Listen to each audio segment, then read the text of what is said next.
All right, guys, as promised, Travis with Houston Speed Freaks here, and I've been hyping this Explorer up a lot, and people have been asking me, what the fuck do y'all got going on? Why y'all being so secretive about it? And it really didn't have to be a secret. I just wanted to, a little bit of aura farming, as the young kids say. But honestly, we wanted to do something absolutely crazy. We've been with the platform for going on 4 years now. It's a great platform, but we've all seen its limitations as far as power, right? Nobody's ran nines yet. As somebody who is a performance person who pays attention to things like that, we're like, okay, the stock turbo location is just not going to work for us. We wanted to go above and beyond, and we wanted to fit a bigger turbo than that goes there.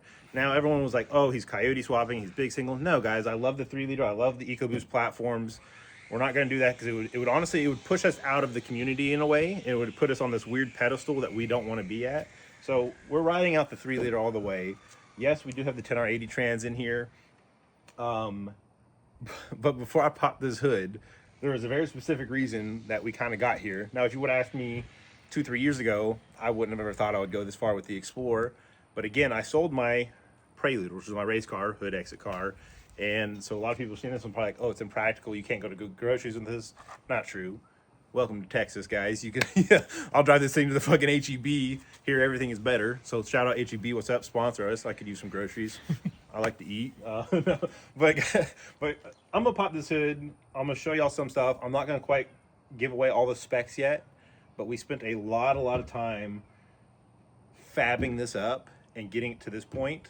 And I know the question is it going to be available to the masses? Eventually, yes. But there's a couple things we want to do. We want to test, we want to dial it in, and we want to make sure it's worth it before we just say, hey, we've developed this thing, take it, have it. You know, so that's something that we do here. We thoroughly test all of our parts here. We thoroughly test everything that we're going to offer to the public to make sure that it is sufficient enough for you guys. So, all right, guys, you'll notice that we have external wastegates. The stock turbos are internal wastegates. External wastegates are actually much better at controlling boost levels, at holding boost, especially in high boost, big boost applications. We also have a Turbo Smart 4-port boost solenoid, which we moved over from vacuum to boost reference on that one. So Adam is working on dialing this in. We still have a ton to dial in on this setup. It is far from done. It is far from dialed in. We also worked with some of the best people in the industry. We worked with Funk Motorsports. We are actually a dealer for them, the only one in Texas, fun fact. And if you don't know or not familiar with Funk Motorsports, they are a turbo blanket manufacturer out of the UK. They make a lot of like stuff for heat dissipation to keep heat away from things. And they make, honestly, hands down, the best turbo blankets on the market. I've had a lot of boosted cars, and I'll tell you what, you can run this car hard all day long and get out and just put your hand right here and then act like a hand warmer, especially for those colder nights. Another big thing is, no, this is not a stock 3-liter motor, because we knew we were going to be pushing the limits, just like we pushed the limits and have been for years with HSF. Everybody knows how many axles, drive shaft, whatever that we've broke. And we've gone it, we found the limits. I will say this, it is a little annoying when people criticize for breaking stuff, right? Because how else are you going to find the limits if you don't push those limits? And we're here to push those limits and push this platform to what we know it can be. And we're not afraid to break stuff, because guess what? We can fix it. So a big thing is, this is not a stock 3-liter motor. This is actually a built long block from EMS, because I know that question was coming next. We do not know the limitations of this motor yet, but hopefully we don't find them. If we do, we do.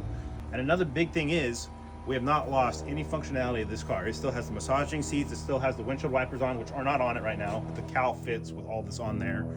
You know, we were testing it. We wanted to make sure there's no leaks going over the car, breaking it in. So it still has all the functionality, it still has all the glass on it. This is all real glass. It is still a street-driven car. AC, massage seats. Yes, everything's in it. Stereo system. Yep. So we have not removed any of the great amenities. You know, and then the next question is, hey, when we drop these kits, eventually when we do, are they only going to come with hood exits? No, you will have the option for hood exits or full exhaust. Again, the turbo kit might change slightly. We learned a lot making this kit, especially because of how tight this engine bay gets up in this area and moving these turbos up this way.